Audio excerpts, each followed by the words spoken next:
ராமநாதபுரம் அருகே தீபாவளி போனஸ் வழங்க கோரி சுங்கச்சாவடியை அடைத்து வேலை நிறுத்தம் செய்தனர் சுங்கச்சாவடி ஊழியர்கள். இதனால் அந்த பகுதியில் போக்குவரத்து பாதிப்பு ஏற்பட்டு பொதுமக்கள் அவதியடைந்தனர். இதுகுறித்து இந்த பதிவில் விரிவாக பார்க்கலாம்.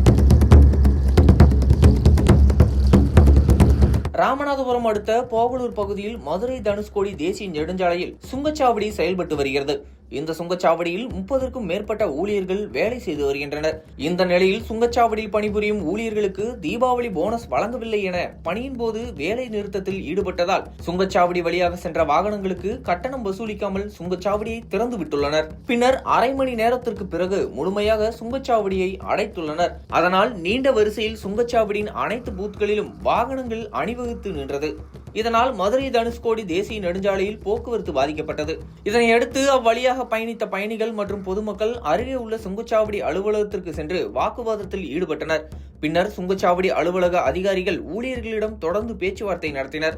ஆனால் அவர்கள் அதனை ஏற்க மறுத்து பணி செய்யாமல் தொடர்ந்து சுங்கச்சாவடியை அடைத்து போராட்டத்தில் ஈடுபட்டனர். இந்த நிலையில் தேசிய நெடுஞ்சாலைத்துறை அதிகாரிகள் நேரடியாக ஊழியர்களுடன் பேச்சுவார்த்தை நடத்தி மக்களுக்கும் பொது போக்குவரத்திற்கும் இடையூறு ஏற்படுத்தி பாதிப்பு ஏற்படுத்தக்கூடாது என அறிவுறுத்தினர்.